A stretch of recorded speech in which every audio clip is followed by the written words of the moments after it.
Alright, y'all. Sorry about that. I had to stop that video because I know y'all heard my kids in the background. So continuing with African Americans and the struggle for freedom. So we're getting into the rise of abolitionism, and abolitionism is also a key term for you guys. And so white mobs, they were motivated by racial contempt. They basically terrorized black communities. And, this was the KKK before the KKK. Because the KKK doesn't come until about 1867. So white workers in northern towns, they laid waste African American taverns, churches, temperance halls, and orphanages.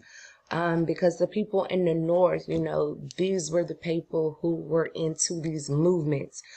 These were the religious type people who felt that they were supposed to do this for all people, and especially for slaves in a place like America. So, as we've been talking, the Quakers, Puritans, groups like that. And so in 1829, David Walker's an appeal to the colored citizens of the world, it basically justified slave rebellion, warning of a slave revolt if their freedom was delayed. So, even though he was a white man and he said this in America, a lot of white people were like, how dare you say that? But it ended up being true because, remind you, that is how Haiti became the first black, free black republic in the Western Hemisphere from a slave revolt. And so now we're getting into Nat Turner's revolt. And so, as David Walker said, he called for a violent black rebellion. In Boston, Nat Turner, he staged a bloody revolt in Southampton County, Virginia. And so Nat Turner, he was a slave, and he believed that he was chosen to carry Christ's burden of suffering in a race war. And I actually did like an excerpt on, his words and what he was saying, and some of the things that he said, in throughout the situation.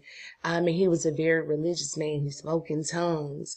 And he really felt like the revolt was something that God told him to do, even though, they killed many people, and even though he and others died and perished, he felt that it was needed. God told him to do so.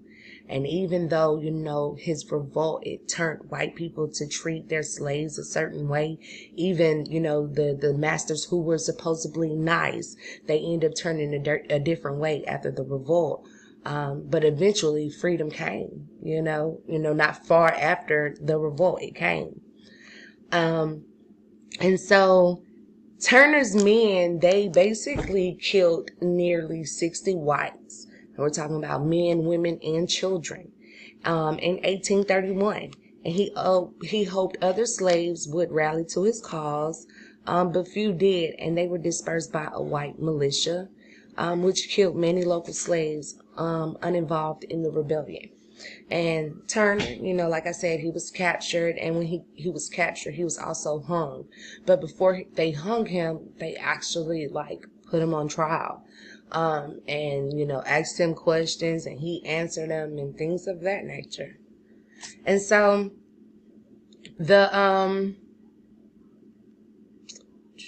So, shaken by Turner's rebellion, the Virginia legislature, they debated a bill for emancipation and colonization, but the bill was basically rejected, and the possibility that Southern planters would legislate an end to slavery, it basically faded. And so Southern states, they toughened their slave codes, in response to the revolt. And they also prohibited anyone from teaching a slave to read. It was already illegal. You paid a fine, but this is when they started to become a lot more forceful with the punishments. And so the American Anti-Slavery Society, which is a key term, it was founded by, it was basically a dedicated cadre of Northern and Midwestern evangelical whites who launched a moral crusade to abolish slavery by pacifist means. And William Lloyd Garrison, he was an abolitionist leader. He's one of the most well-known abolitionists here in America. And he founded the Liberator in 1831, and he spearheaded the formation of the New England Anti-Slavery Society. And so Garrison, he condemned the American Colonization Society, attacked the U.S. Constitution for its implicit acceptance of racial bondage, and also demanded the immediate abolition of slavery. Because, Garrison, he went to, I guess, the most common thing: how can our Constitution say, freedom of speech, freedom, the liberty, the natural rights, citizenship, dot, dot, dot, dot. But you also have slavery a part of the same Constitution, because these people are of African descent. It didn't, sound right to him and a lot of people.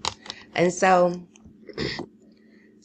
in 1833, Garrison, Theodore Weld, and Arthur and Lewis Tappan, along with others, this is when they established the American Anti-Slavery Society.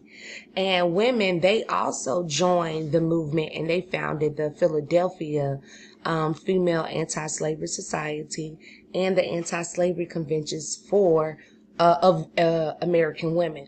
And so I remind you, here we go, Philadelphia, once again, basically the foundation, the foundational city for abolitionism, or the abolitionist movement.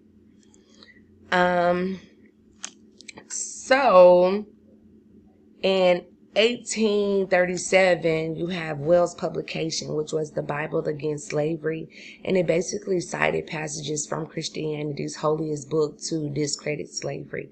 Because remind you, at this time in America, you also have people who are using the Bible to justify slavery by using excerpts from the Bible, particularly the Curse of Ham, which is located in the book of Genesis chapter 9.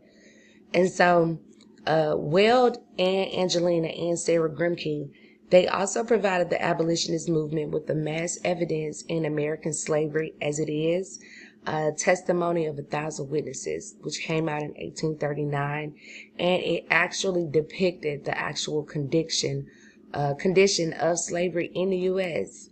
And so the development of the steam power press, it allowed the Anti-Slavery Society to use mass communication to sway public opinion. And the abolitionist leaders, they also assisted blacks who fled from slavery via the Underground Railroad, which, of course, is a key term for you guys as well. And this is a picture of Walker's Appeal. This is a mob burning at a Pennsylvania hall in Philadelphia, because remind you, they were getting things done in Philadelphia. And so this is a picture that came out in 1839, and as you see, it's titled Fear of Interracial Sexuality. And to be honest with you, this is still like a fear of a lot of Americans still today. And this picture came out in 1839. And so with the Underground Railroad, you also have a free American sailor who loaned his identification papers to future abolitionist Frederick Douglass, who used them to escape to New York. Harriet Tubman and other runaways, they risked re-enslavement or death by returning repeatedly to the South to help others escape. And so members of the Anti-Slavery Society, they flooded Congress with petitions demanding abolition of slavery in the District of Columbia, an end to interstate slave trade, and a ban on admitting any new slave states. So thousands of men and women were drawn to the abolitionist movement, including Ralph Waldo Emerson and Henry David Thoreau. And remind you, these are men who are, these are the writers that everybody is basically, going to for, words, for encouragement and things of that nature. And so the impact of abolitionism, Americans, they basically fear that abolitionist agitation would contribute to a sectional rift, which it did, destruction of property rights, empowerment of women, declining wages, increased competition for jobs, loss of profits, and most importantly, racial mixing, which went into the picture that I showed you guys. And Northern opponents of abolitionism, it often turned to violence and thus demonstrated the extent of white race hatred, and it also heightened race consciousness in the region of, the North. So Southern states, they passed laws for more restrictions on slaves, and they also banned all abolitionist writings, sermons, or lectures. Georgia's legislator offered a $5,000 reward to anyone who would kidnap Garrison, who was the leader of abolitionism, and bring him to the South to be tried or lynched for inciting rebellion. And so in 1835, good old Andrew Jackson, he asked Congress to restrict the use of the mails by abolitionist groups. So meaning the mass communication, no, they're not going to go through our mail services. And so Congress, they actually did not comply, but the House, they adopted the notorious gag rule, which is also a key term for you guys, that automatically tabled any legislation about slavery. And so abolitionists, they were divided amongst themselves over the issues of gender. Garrison, he not only brought in his reform agenda to basically include pacifism and also, the abolition of prisons as well too, but he was also one for women's rights. And when he demanded that the society emancipate women from their servile positions and make them citizens and equal with men. So if you think about the average American white man at that time, they are not feeling William Lloyd Garrison. You're saying abolish slavery. You're saying abolish prisons.